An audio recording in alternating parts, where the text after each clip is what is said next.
Good morning, students. Hi, everyone. I myself, Dr. Anuranjan, Associate Professor, University Department of Geography, LNMU, Darbhanga.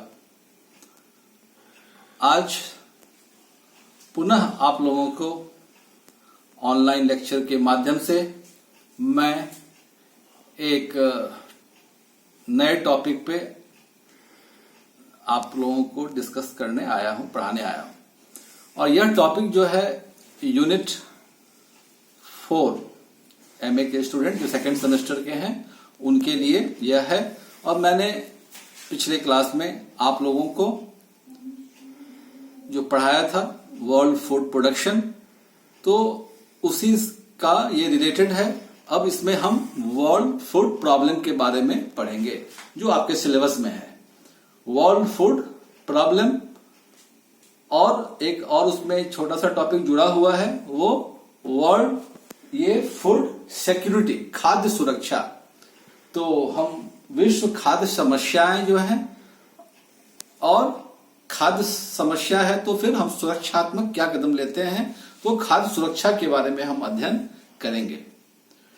और जैसा कि आपने उत्पादन में पढ़ा था, मतलब कि फूड प्रोडक्शन में, तो उसमें आपने ये देखा था कि विश्व में कौन कौन से देश हैं जो किन किन खाद्यान्न उत्पादनों या अन्य उत्पादनों में आगे हैं।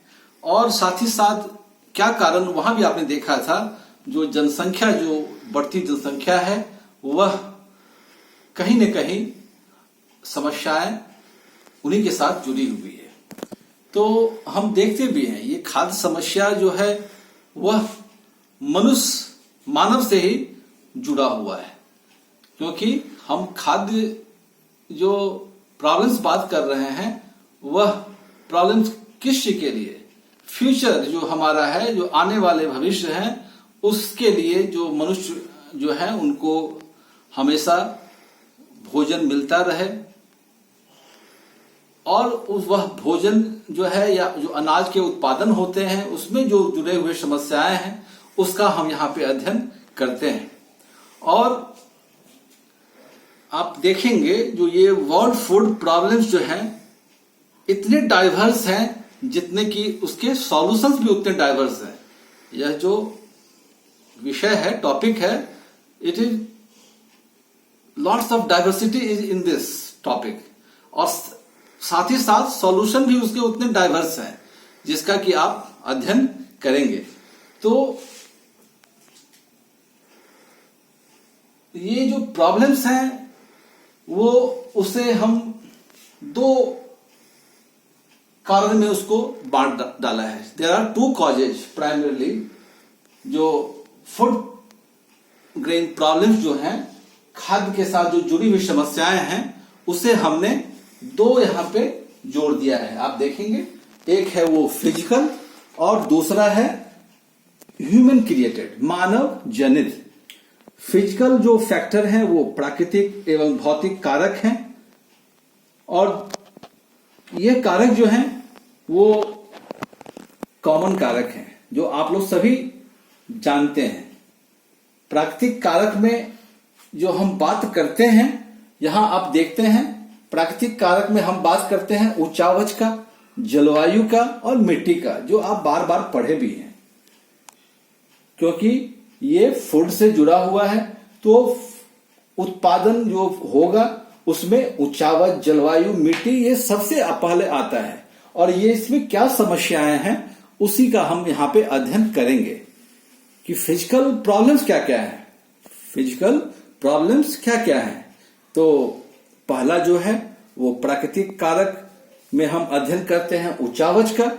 तो जैसा कि आप जानते हैं कि विश्व की जितने भी सभ्यताएं जो विकसित हुई, या तो वो मेसोपोटामिया की सभ्यता रही हो, या सिंधु घाटी की सभ्यता रही हो, या नील घाटी की सभ्यता रही हो, ये सारे जो सभ्यताएं थी वो मैदानी भागों में विकसित हुई। और चूंकि हम जानते हैं मैदानी भाग जो है वो कृषि के लिए काफी अच्छा है, और उसके साथ ही साथ वहां जो जल के साधन है, परिवहन के साधन है, ये सारी सुविधाएं जो है वहां पे सुगम होती हैं। लेकिन बढ़ती हुई जनसंख्या ने क्या किया, जितने भी पर्वतीय और पठारी भाग हैं वहां भी बस गए, और यदि पॉपुलेशन बढ़ेगा तो उनके डिमांड भी होंगे, भोजन तो चाहिए ही सभी को, 2 टाइम्स का भी तो उसे भोजन चाहिए, तो खाद्य उत्पादन कहां से होगा? ये पहला प्रॉब्लम यहीं से स्टार्ट होता है। मनुष्य का ज्योग्राफिकल डिस्पर्शन हो जाना, दुनिया के कोने कोने में मानव का चला जाना। ठीक है, आप इसे भली बातें समझ रहे हैं, क्योंकि मनुष्य का जो ओरिजिन हुआ वो नदी घाटी सभ्यताओं से है, लेकिन बाद में आर्थिक क्रियाएं जो है इतनी व्यापक फैली, जो मनुष्य पर्वत पठार, दुनिया का कोई कोना नहीं है जहां की मनुष्य नहीं मिल जाए, तो समस्याएं यहीं से बढ़ती है। और जो पठारी खासकर जो इलाके हैं वहां पे नगरीकरण, इंडस्ट्रियलाइजेशन और वहां पे बड़े बड़े शहरों का विकास होना।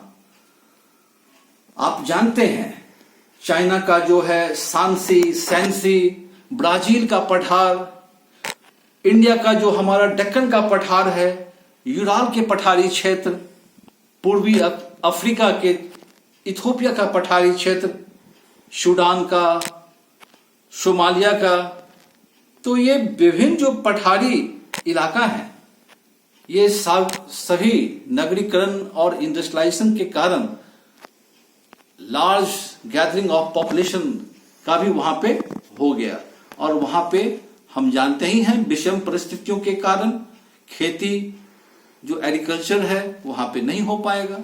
उसके बाद जो है पर्वतों पे भी जो जनसंख्या है वो बढ़ती चली गई। तो ये सबसे पहला प्रॉब्लम है खाद्य समस्या में, फिजिकल फैक्टर्स के अंतर्गत उच्चावच का। अब आप देखेंगे दूसरा जो है वो जलवायु है। जलवायु किस प्रकार से प्रॉब्लम है वो आप समझ लें, क्योंकि हम जानते हैं जलवायु जो है वो क्या है, अनेक प्रकार की जलवायु पाई जाती है, जो मैंने पिछले क्लास में भी चर्चा किया था। उष्णकटिबंधीय से लेकर भूमध्य सागरीय जलवायु तक, और उसके बाद जो ठंडे प्रदेश के जलवायु हैं। लेकिन आप जानते हैं कृषि के लिए, खाद्यान्न उत्पादन के लिए कौन सा सुटेबल जलवायु है। यदि उपोष्ण जलवायु है और खासकर भूमध्य सागरीय जलवायु है जहां वर्षा होती है, ये उपयुक्त क्षेत्र माने जाते हैं कृषि के लिए। उसी के साथ साथ जो उष्णकटिबंधीय जलवायु प्रदेश है जहां की जलवायु काफी उष्ण है, काफी ज्यादा वर्षा भी होती है, लेकिन कठिन वाले क्षेत्र हैं, जैसा कि आप जानते हैं अमेजन बेसिन, जहां पे की खेती करना थोड़ा दुर्लभ है, मैदानी भाग होते हुए भी जलवायु विषम है। अफ्रीका का जहरे का मैदान, अमेजन बेसिन, दक्षिण अमेरिका का, ये मैदानी भाग जो हैं वो अल्प मात्रा में ही अनाज को उत्पादन करते हैं। तो जलवायु भी हमें कहीं न कहीं ये फूड ग्रेन प्रॉब्लम्स के अंतर्गत आता है। उसके बाद थर्ड जो है वो फैक्टर क्या है, मिट्टी है। तो मिट्टी किस प्रकार से प्रभावित करती है, तो आप जानते हैं मिट्टी विभिन्न प्रकार के होते हैं, काली मिट्टी, दोमट मिट्टी, पॉडजोल मिट्टी, लैटराइट मिट्टी, जलोढ़ मिट्टी। तो हर एक मिट्टी का जो है वो अलग अलग गुण होते हैं, अलग अलग क्वालिटी होते हैं। सारे मिट्टी की जो उत्पादन क्षमता है वह एक समान नहीं है, लेकिन आज के वैज्ञानिक युगों में जहां पे की तकनीकी उन्नत तकनीक हो चुका है, तो लगभग हर एक मिट्टी में, हम ड्राईलैंड फार्मिंग की बात भी जानते ही हैं, विभिन्न प्रकार की मिट्टियों में भी हम कुछ न कुछ अनाजों को उत्पादन कर लेते हैं। लेकिन हम जो चाहेंगे जो जलोढ़ मिट्टी की तरह उत्पादन हो जाए, ऐसा संभव नहीं हो पाता है। अब उसके बाद जो है जो मेन फैक्टर जिसकी हम बात यहां आज करेंगे वह है ह्यूमन क्रिएटेड, मानव जनित, मानव के द्वारा जो उत्पन्न किए हुए कारक हैं, वह ज्यादा रेस्पॉन्सिबल है फूड ग्रेन प्रॉब्लम्स के अंतर्गत। तो पहला जो इसमें है वो है आर्थिक स्तर पे, इकोनॉमिक लेवल पे। तो मानव जो है विभिन्न प्रकार की आर्थिक क्रियाकलाप जो है करते हैं और वह कहीं न कहीं कृषि को प्रभावित करती है। जो कृषि को छोड़कर जो अन्य क्रियाएं होती हैं आर्थिक स्तर पर, वह जो है कृषि को ही प्रभावित करती है। कैसे प्रभावित करती है? तो आप जानते हैं कृषि क्षेत्र के विस्तार में कमी आ रही है। जो एरिया जो कृषि के अंतर्गत था उसमें कहीं न कहीं कमी आती है, क्योंकि हम जानते हैं भूमि जो संपदा है वो बढ़ने वाली नहीं है। भूमि जितना भी लैंड मास है वह सीमित है, लैंड कभी भी नहीं बढ़ सकता है। तो इस प्रकार से हम देखते हैं जो आर्थिक स्तर पे जो भी क्रियाकलाप हो रही है वो कहीं न कहीं कृषि भूमि को प्रभावित करती है। और बढ़ती हुई जनसंख्या जो मुख्य फैक्टर है, मुख्य कारक है, वह बढ़ती हुई जनसंख्या के कारण जो है मकान बनाना है, सड़क बनाना है, बांध बनाने हैं, फैक्ट्रियां लगानी है, ये सभी जो है कहीं न कहीं कृषि योग्य भूमि को ही कम करते जा रहा है। और अतः हम देखते हैं जो आप एक बहुत अच्छा यहां वर्ड है, कृषि क्षेत्र का अपहरण हो रहा है। ठीक है, अपहरण हो रहा है किसका? तो कृषि क्षेत्र का। यह आर्थिक क्रिया जो है और खासकर मानव के पॉपुलेशन के ग्रोथ के कारण कैप्चरिंग ऑफ एग्रीकल्चर लैंड, ये एक बहुत बड़ा प्रॉब्लम है। उसके बाद हम बात करेंगे जो आगे आर्थिक स्तर पे भी एक हम यहां चर्चा कर दें। आर्थिक स्तर पे एक और कारण है, आज जो है मनुष्य खेती को भी इकोनॉमिक तौर पे देखती है और होना भी चाहिए, क्योंकि आप जानते हैं कि कौन सा कृषि ज्यादा आर्थिक बेनिफिट पहुंचाता है किसान को। और आज दुनिया के विभिन्न देशों में जो पारंपरिक खेती है, जो ट्रेडिशनल खेती है, उसे छोड़ के कॉमर्शियल खेती की ओर लोग आगे आ रहे हैं, जो ज्यादा पैसा जहां से कि उसे अर्न हो सके। और जैसा कि हम देखते हैं, आप भी देखते होंगे अपने गांव में, अपने रूरल एरियाज में लोग धान का, वीट का, जिसके चूंकि दाम कम होते हैं, उन्हें रिटर्न में पैसा कम मिलता है, इन्वेस्टमेंट ज्यादा होता है, वो खेती छोड़ के जिस खेती से ज्यादा पैसा आता होगा, या वो मेडिसिनल प्लांट्स की हो, या वेजिटेबल्स हो, या अन्य क्रॉप्स के जो कमर्शियल क्रॉप्स हैं, उस ओर जा रहे हैं। और दुनिया के अधिकांश देशों में आप देखेंगे किताबों में, जो साउथ ईस्ट एशिया के जो कंट्रीज हैं, वो मलेशिया हो, थाईलैंड हो, फिलीपींस हो, इंडोनेशिया हो, वहां भी पहले ट्रेडिशनल खेती में चावल आता था, और आज लेकिन वहां पे चावल का जो खेती है वो कम होके दूसरे अन्य कमर्शियल जो क्रॉप्स हैं वहां पे ज्यादा होने लगा है। जबकि वहां भी शुरू में काफी ज्यादा प्रॉब्लम्स रहा है, खाद्यान्न समस्या वहां भी रहा है, वहां के लोगों का भी स्टेपल डाइट चावल रहा है। और वो चावल चूंकि प्राइस उतने नहीं मिल पाते हैं, तो अन्य जो ज्यादा महंगा बिकने वाले, ज्यादा दाम देने वाले आर्थिक स्तर पे उन चीजों का खेती वो कर रहे हैं। तो ये बातें आपको ध्यान रखना है। और ये कॉमर्शियल क्रॉप फार्मिंग जो है वो धीरे धीरे क्या कर रहा है, जो ट्रेडिशनल फार्मिंग था, सीरियल फार्मिंग के तहत जो खेत थे, उसका एकरेज कम हो रहा है। यह यहाँ पे पॉइंट जो है वो नोट करने लायक है। खाद्यान्न के अंतर्गत जो कृषि भूमि थी वो कम होके कॉमर्शियल क्रॉप्स की ओर आ रही है, आर्थिक फैक्टर्स के कारण। यह भी एक उसमें आता है। अब हम दूसरा फैक्टर्स की बात करते हैं। यहां देखेंगे तकनीकी विकास, लैक ऑफ जो है डेवलपमेंट टेक्नोलॉजी, ये जो है इंपॉर्टेंट फैक्टर है। और आज क्या देखते हैं, तकनीकी विकास जो है वो काफी ज्यादा बढ़ गया है। लोग जो हैं, मानव जो है भोग विलासतापूर्ण जीवन जो है वो अपनाने लगे हैं और भोग विलासतापूर्ण जीवन में वो विभिन्न प्रकार के जो दूसरे जो उनके टेस्ट हैं वह ग्रो अप हो रहा है। और वर्तमान समय में जो तकनीकी है वो कुछ भी संभव कर दिया जा रहा है।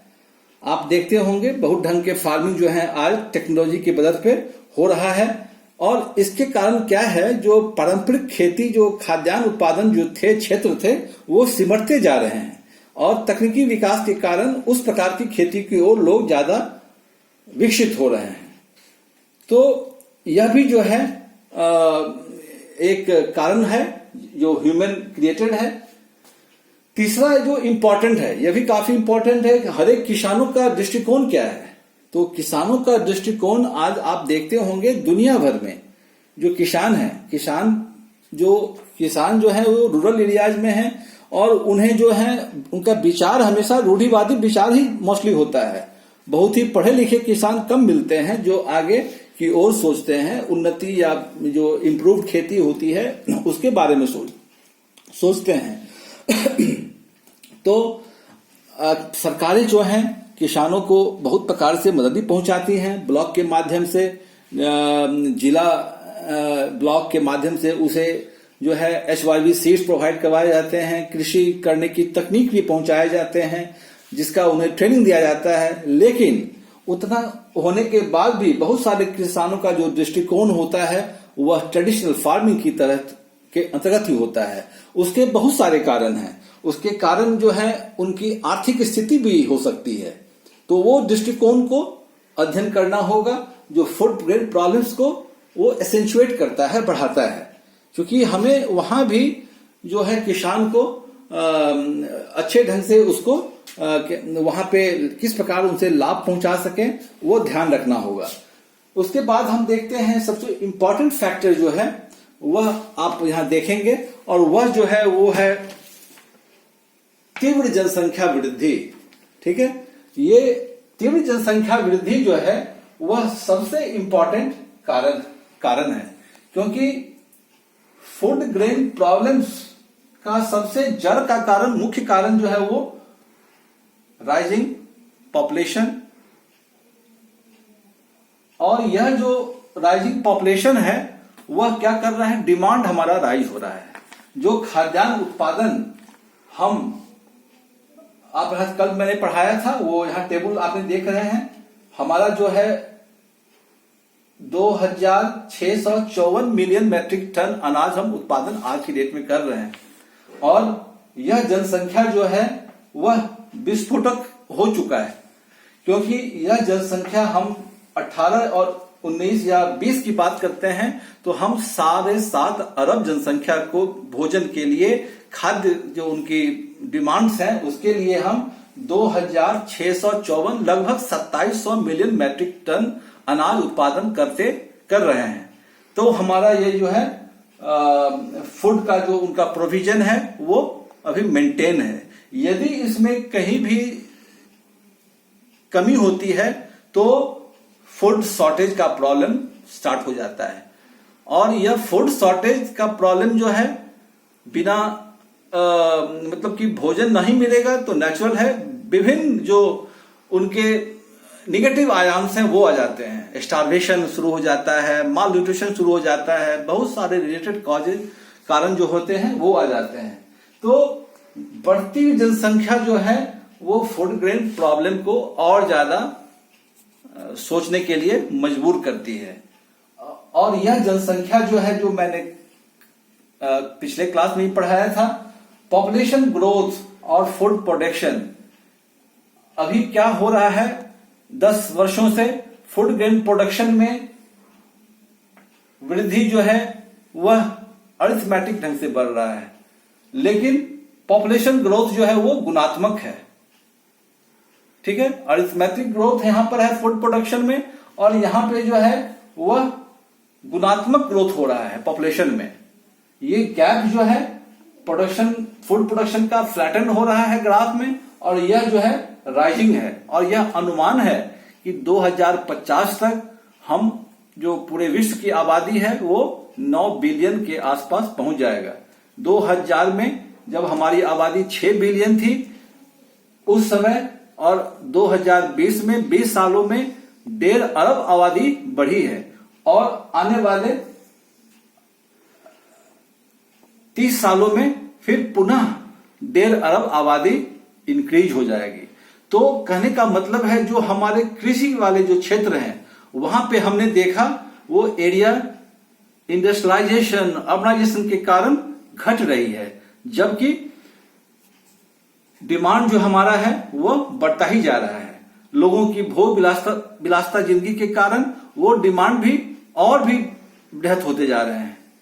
पहले आप देखेंगे आज से 30-40 साल पहले जो था, लोगों का स्टेपल डाइट जो है वह जो चावल रोटी प्रोवाइड हो जाते थे वही बहुत था, जबकि अब चावल रोटी दाल भी होनी चाहिए, सब्जी भी होनी चाहिए और फल भी होने चाहिए। तो अब जो है हमारे डिमांड्स भी बढ़ते जा रहे हैं, उस पर भी मैं आता हूं, और वह जो है इंपॉर्टेंट है।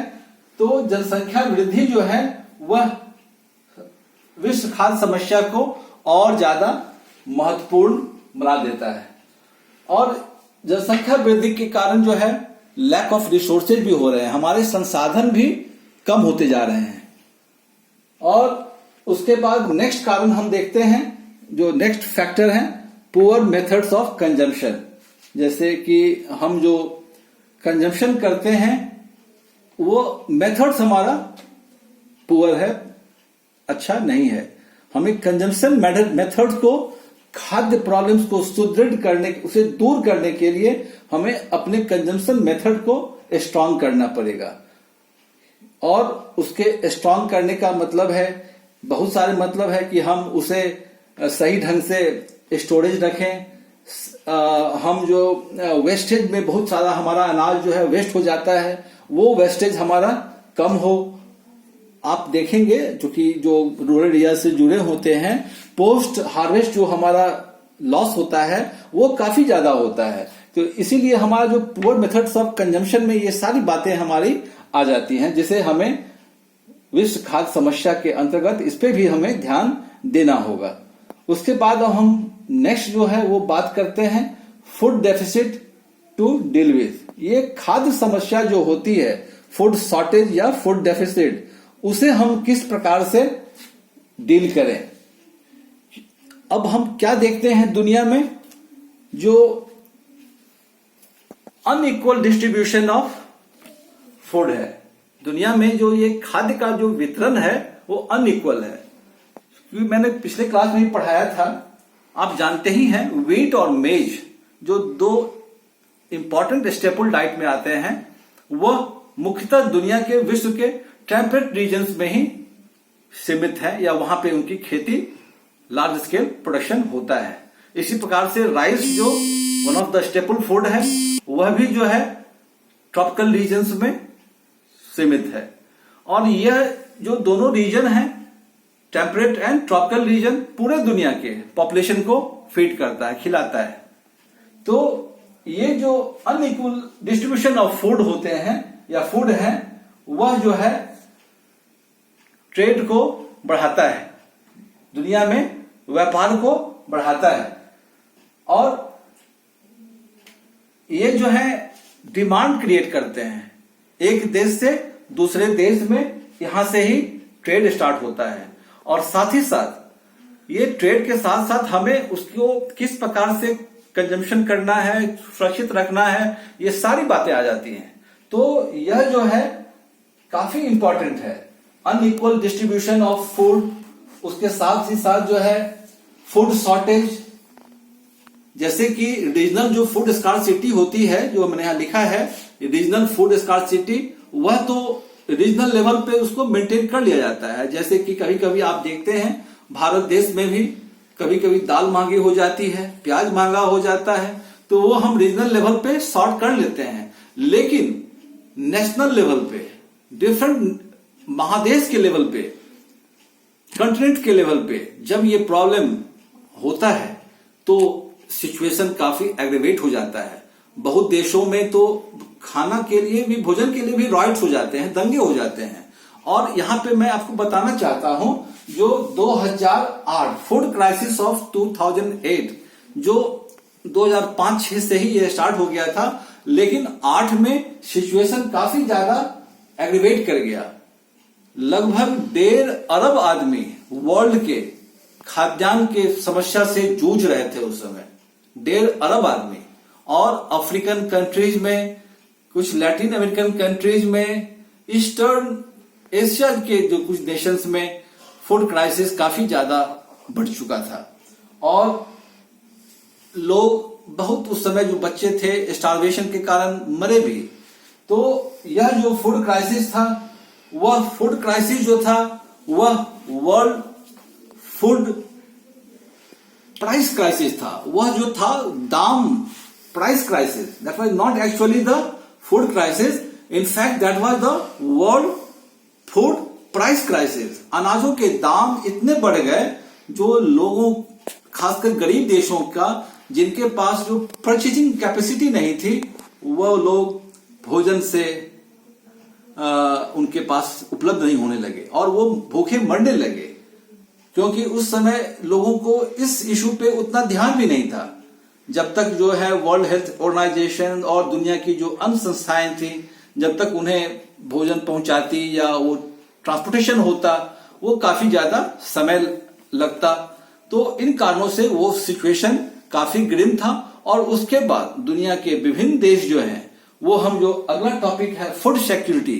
फूड सिक्योरिटी इंपॉर्टेंट इशू, हर एक देश ने इसकी इंपॉर्टेंस को समझा, क्योंकि मानव को या ह्यूमन को 2 टाइम का जो है अनाज मिल सके, वह एक इंपॉर्टेंट इशू था। और हम देखते भी हैं जो अभी भी दुनिया के जो 6 अरब मतलब 2000 में, या अभी हम बात करें तो 7.5 अरब जो आबादी है, उसमें 5 अरब लगभग जो आबादी है वो आर्थिक रूप से पिछड़े हुए देशों में है। आर्थिक रूप से पिछड़े हुए देशों में है, या वो डेवलपिंग कंट्रीज हो या अंडर डेवलप कंट्रीज हो। 5 अरब आबादी, और ये 5 अरब आबादी के जो परचेजिंग कैपेसिटी है वो भी लिमिटेड है। वह भी जो है अपने महंगे दामों पे सामान को खरीदने की उनके पास क्षमताएं नहीं है। तो इसीलिए फूड क्राइसिस जो 2008 में देखा गया, वो sparked the riots in many countries and there was also political turmoil। उस समय बहुत सारे देश में व्यवस्था परिवर्तन तक हो गए, political turmoil in number of countries. और वायलेंट प्रोटेस्ट तो लगभग 50 देश में उस समय देखा गया है। और इजिप्ट, आप इजिप्ट देखेंगे, यहां इजिप्ट है, इजिप्ट, ये इजिप्ट हुआ, Hattie, Ethiopia, Uzbekistan, Yemen, Philippines, Thailand, Indonesia, ये लगभग पूरे जो ये टेरिटरी था, यहां पे ये जो फूड स्कार्सिटी का जो फूड क्राइसिस 2008 का हुआ वो देखा गया। Uzbekistan, Thailand, Malaysia, Ethiopia, Egypt, ये सारे जगह जो है फूड क्राइसिस 2008 का एक्सपीरियंस किया गया। और बहुत सारे जगह पे जो है पॉलिटिकल टर्मोइल हुए, व्यवस्था परिवर्तन की भी जो है नौबत आई। तो यह जो है कंडीशन फूड ग्रेन प्रॉब्लम्स के अंतर्गत हम इसकी चर्चा करते हैं। अब हम ये विभिन्न जो हम लोग बात कर लिए प्रॉब्लम्स, जो कॉजेज क्या थे और किस प्रकार से क्राइसिस भी जो है दुनिया में समय समय पे होते रहा है। ये तो मैंने जो करंट क्राइसिस था जो 2008 में हुआ, आज से 12 साल पहले, उसे मैंने यहां हाईलाइट किया है। अब हम बात करते हैं फूड सिक्योरिटी का। फूड सिक्योरिटी जो है वह इंपॉर्टेंट है, क्योंकि खाद्य सुरक्षा, हर एक मनुष्य जो है वो खाद्य सुरक्षा की ओर पहला प्रायोरिटी रखता है। और खाद्य सुरक्षा है क्या, तो ये डिपेंड करता है फूड सप्लाई पे ही। फूड सिक्योरिटी तभी होता है जब हमारा फूड सप्लाई जो है वो चेन जो है वो मेंटेन हो। और उसके लिए जो है हम क्या करते हैं, तो हम फ्यूचर के लिए, फ्यूचर जो हमारा हम क्या कंजम्पशन करेंगे वो उसी पे हम डिपेंड करता है फूड सिक्योरिटी। हम फ्यूचर के लिए हमारा क्या कंजम्पशन होगा और हमारा पैटर्न जो होता है कंजम्पशन का, जैसे मैंने ये बताया, हमारे विश्व में अभी 2700 मिलियन मैट्रिक टन अनाज का उत्पादन होता है और ये डिमांड भी है। और यहाँ पे मैंने जो पढ़ाया था कि आपको पिछले क्लास में ही, इसलिए मैंने यहाँ रखा भी है बोर्ड पे, जो ट्रेड कितना होता है, तो 420 मतलब लगभग 400 जो है वो ट्रेड होते हैं। ये पूरे जो देश मैंने बताया, टेम्परेट रीजन, ट्रॉपिकल रीजन से जो उत्पादन हो रहे हैं, वो पूरे विश्व में जो जनसंख्या फैली हुई है उसमें 420 मिलियन मैट्रिक टन जो है वो ट्रेड के अंतर्गत आता है। अनाज एक देश से दूसरे देश में जाते हैं और हम जानते हैं बहुत सारे देश जो अभी अपने प्रोडक्शन में लीडिंग है, या इंडिया हो, चाइना हो, रशिया हो, अर्जेंटीना, ब्राजील, लेकिन ये देश भी दूसरे देशों से अनाज जो है इंपोर्ट भी करते हैं। और इसका कारण भी ये है, जैसे कि पहले लोगों का चावल जो था वो मतलब कि ट्रॉपिकल रीजन का चावल पहला प्रायोरिटी था, लेकिन अब इधर के कुछ वर्षों में देखा जाता है जो उनके टेस्ट के अनुसार अब जो है इंक्रीज ऑफ व्हीट कंजम्पशन जो है वो बढ़ता हुआ देखा जा रहा है। व्हीट कंजम्पशन जो है दुनिया में उसका डिमांड जो है वो बढ़ चुका है। चावल का भी डिमांड है, ऐसी बात नहीं है, लेकिन increase of wheat consumption is the important issue. और इसके लिए हम लोग देखते हैं जो दुनिया का जो ऑस्ट्रेलिया है वो यूएसए के बाद दूसरे नंबर पे एक्सपोर्टर है व्हीट का। व्हीट जो है उसमें यूएसए और कनाडा जो है, यूएसए और कनाडा वो इंपॉर्टेंट रीजन है, और ऑस्ट्रेलिया जो है वो सेकंड लार्जेस्ट एक्सपोर्टर इसमें अंतर्गत आता है। और जो यूरोपियन यूनियन है, यूरोपियन यूनियन का देश, यूक्रेन का जो एरिया है, ये सब लार्जेस्ट प्रोड्यूसर रीजन है, लेकिन अपने कंजम्पशन के साथ साथ कुछ जो है वो एक्सपोर्ट करते हैं। तो ये जो ट्रेड है इसे फूड सिक्योरिटी के अंतर्गत हम इसका अध्ययन करते हैं। और यह जो ट्रेड है इसमें हमने पढ़ाया था कल, जो स्टॉक, हम दुनिया में भी अनाज की समस्या नहीं हो, फूड सिक्योरिटी जो है उसके अंतर्गत ये वहां भी स्टॉक रिजर्व जो है मेंटेन रखा जाता है। जैसा कि आप जानते हैं हमारे भारत में लगभग अब 280 मिलियन मैट्रिक टन जो है अनाजों का उत्पादन होता है। आप भारत के संदर्भ में पढ़ेंगे लगभग 280 मिलियन मैट्रिक टन हमारा अनाज टोटल उत्पादन होता है, और लगभग 105 या 100 के आसपास भारत में भी स्टॉक रिजर्व अनाज का रखा जाता है। जो आप अपने शहर में एफसीआई हो का गोदाम हो, या स्टेट कॉर्पोरेशन जो होता है स्टेट का जो गोदाम हो, या पैक्स का गोदाम हो, उन सारे जगहों पे वो स्टॉक रिजर्व होता है। तो वो हमारे कंजम्पशन पैटर्न के आधार पे जो है फ्यूचर में हमें किस प्रकार के अनाजों का डिमांड होगा, वो फूड सिक्योरिटी के अंतर्गत आता है। क्योंकि यह जो 2008 का जो क्राइसिस हुआ था, ये क्राइसिस बहुत सारा जो है लेसन मतलब कि शिक्षा सीख दी, और ये क्राइसिस जो था मुख्य कारण था इसका क्लाइमेट ब्रेकडाउन। विभिन्न सारे देशों में उस समय एक साथ जो है ड्रॉट पड़ जाना, ऑस्ट्रेलिया ऐसे देश में ड्रॉट का कंडीशन हुआ, व्हीट का प्रोडक्शन बहुत ही कम हुआ, एक्सपोर्ट वहां से नहीं हो पाया। उसके बाद अन्य देशों में भी कहीं बाढ़, कहीं सुखाड़, और यह जो है क्लाइमेट ब्रेकडाउन जो है वो ट्रिगर द हैवॉक, वो हैवॉक क्रिएट कर दिया पूरे दुनिया में, और फूड शॉर्टेज का प्रॉब्लम हुआ। इसीलिए फूड सिक्योरिटी जो है वो इंपॉर्टेंट हो जाता है। और यदि क्लाइमेट हैवॉक जो हो भी जाएगा तो हम फूड सिक्योरिटी के तहत जो हमारा स्टॉक होता है उसके तहत हम कुछ दिनों के लिए अपने मानव को सुरक्षित रख सकते हैं। लेकिन लंबा जो हैवॉक होगा तो फिर प्रॉब्लम जो है वो ज्यादा एसेंचुएट हो जाएगा, ज्यादा खराब हो जाएगा। और इस खाद्य सुरक्षा के अंतर्गत जो हम मेजर्स लेंगे वो आप लिख लेंगे, वो आप नोट डाउन करेंगे। जो खाद्य सुरक्षा के अंतर्गत हम क्या क्या करते हैं, तो पहला है increase grain production in developing nation to keep up with population growth. हम जानते हैं जो दुनिया में पॉपुलेशन ग्रोथ का जो मुख्य जो नेशंस है वो डेवलपिंग नेशंस है। तो डेवलपिंग नेशंस में जो यहां पे मैंने लिखा है इंक्रीजिंग ग्रेन प्रोडक्शन, वहां पे हमें खाद्यान्न फसलों के उत्पादन को बढ़ाना पड़ेगा, क्योंकि आप सिर्फ जनसंख्या को बढ़ाएंगे तो सॉल्यूशन कहां से आएगा। या तो अन्य आर्थिक क्रियाओं के तहत आपके जो परचेजिंग पावर है उसे बढ़ाएंगे तो आप दुनिया के अन्य देशों से अनाज खरीद सकते हैं, लेकिन साथ ही साथ आपको अपना भी जो है वो पॉपुलेशन ग्रोथ को भी कंट्रोल करते हुए अनाज के उत्पादन को भी बढ़ाना पड़ेगा। उसके लिए जो हमने कल बताया था इंक्रीज फूड प्रोडक्शन के लिए जो भी थे उसे अपनाना पड़ेगा, जो यहां पे मैंने बोर्ड पे रख दिया है। तो इसीलिए इंक्रीज ग्रेन प्रोडक्शन।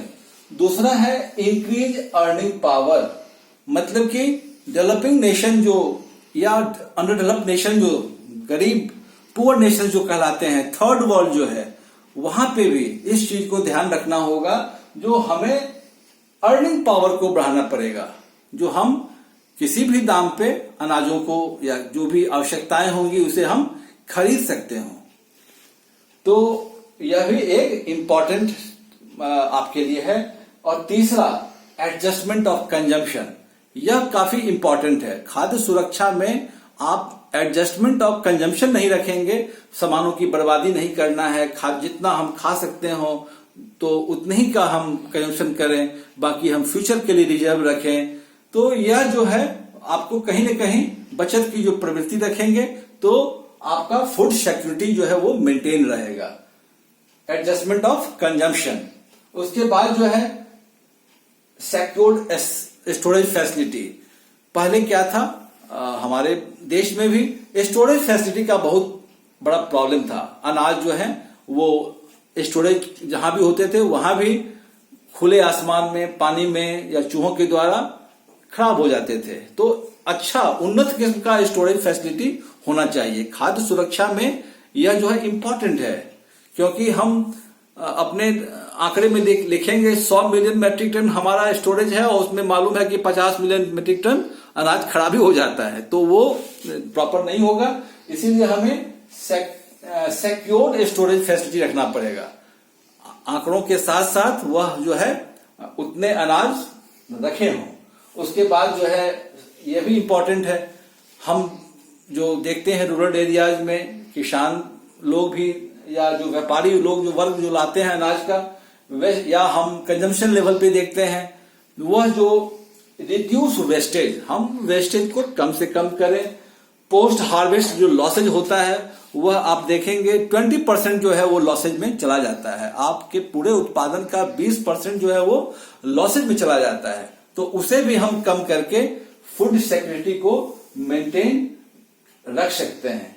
तो ये सारी जो है आप मेजर्स जो हैं फूड सिक्योरिटी के अंतर्गत रखेंगे तो आपका जो है खाद्य जो समस्याएं हैं वह भी कम होगी। आप ये सारों चीजों का जो है आप जो है कॉजेज उसके हैं उसको आप पूरे ढंग से उसको हटाएंगे, उसको ठीक रखेंगे तो आपके फूड प्रॉब्लम्स पे भी सॉल्व किया जा सकते हैं और फूड सिक्योरिटी का भी जो है ख्याल रखा जा सकता है। तो हम समझते हैं बहुत ही लंबा शायद क्लास हो गया होगा और आपके इसमें बहुत सारे ऐसे जो हैं जो आप पिछले क्लास में भी पढ़े थे, उन सारी चीजों को भी आप यहाँ पे ला सकते हैं। डिफरेंट नेशंस में जो फूड प्रोडक्शन का था या अलग अलग रीजन्स में अलग अलग समस्याएं भी होती हैं, अलग अलग रीजन्स में खाद्य की समस्याएं भी अलग अलग होती हैं।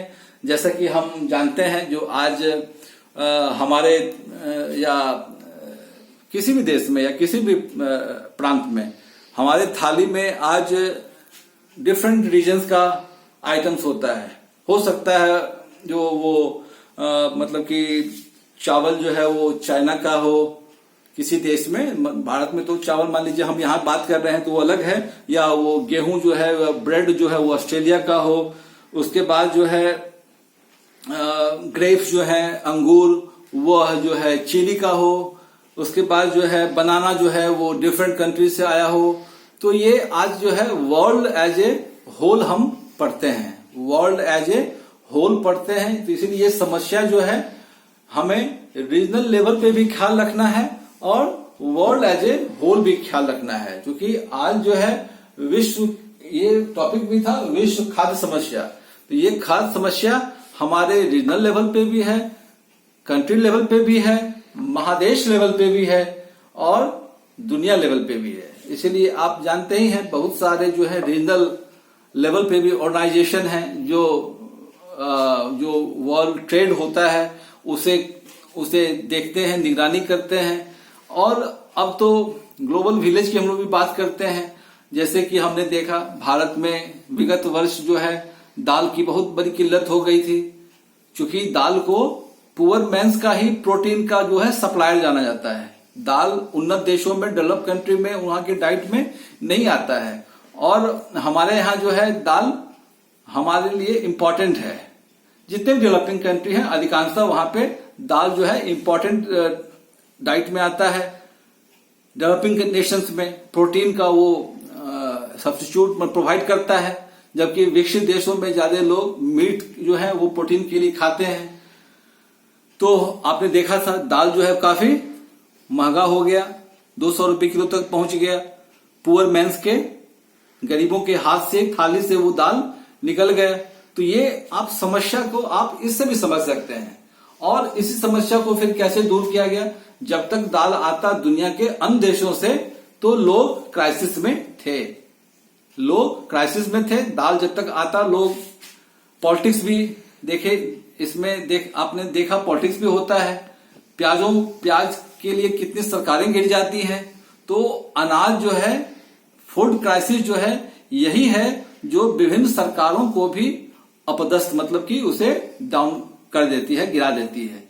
तो यह जो खाद्य समस्या है वो बहुत ही इंपॉर्टेंट, वाइटल इशू है। और दुनिया के और खासकर जितने भी देश के जो शासक होते हैं, वो सबसे पहला उनका जो कंसंट्रेशन होता है वो फूड सप्लाई का जो चेन होता है वह मेंटेन हो, वो बना रहे, उस पर ज्यादा इंफेसिस होता है। क्योंकि वो मेंटेन नहीं रहेगा तो तुरंत जो है अपोजिशन जो है वो उसे गिराने की ओर, उन्हें अपदस्थ करने की ओर अग्रसर हो जाते हैं, बढ़ जाते हैं। तो इसीलिए हमें ये इम्पोर्टेंट टॉपिक है जिसे कि आप इन बातों का वहां पे हाईलाइट करेंगे। और खाद्य सुरक्षा किस प्रकार मेंटेन हो जो है वह फ्यूचर के लिए हमेशा से इम्पोर्टेंट रहा है। आप देखेंगे जो पहले की जो सभ्यताएं थी वहां भी खाद्य सुरक्षा जो है बड़े बड़े ग्रेनरीज जो है मिला है सभ्यताओं में। तो वह खाद्य सुरक्षा का ही, फूड सिक्योरिटी का ही वो एग्जाम्पल था। लेकिन सबसे मुख्य कारण जो है विस्फोटक जनसंख्या। जब तक हम जनसंख्या को कंट्रोल नहीं करेंगे तो यह जो प्रॉब्लम है वो हमेशा बना ही रहेगा। क्योंकि मैंने यहाँ पे लिखा भी था, ह्यूमन जो मानव जनित समस्याएं हैं, कृषि क्षेत्र का कम होना, शहरीकरण और औद्योगिकरण का बढ़ना, पारिस्थितिक इन्वायरमेंटल पॉल्यूशन को बढ़ाना, कृषि पे विपरीत प्रभाव पड़ना, क्लाइमेट चेंज जो आज हम बातें कर रहे हैं, यदि क्लाइमेट चेंज यदि हो जाता है, यदि होता है, यदि हो ही रहा है, इतना तक ये जो है रिपोर्ट है आईपीसीसी का। आईपीसीसी जो है एक रिपोर्ट है, उन्होंने चेतावनी भी दिया है, warning, there has been given the warning that more than 2 degree Celsius, 2 degree Celsius यदि टेम्परेचर बढ़ जाता है पूरे वैश्विक ताप का ग्लोबल वार्मिंग के कारण, तो it will disrupt the and there will be problem in sustained food supply.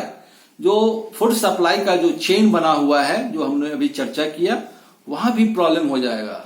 That sustainability of food supply will be disturb and that will be ultimately effect the population. Rising population will have to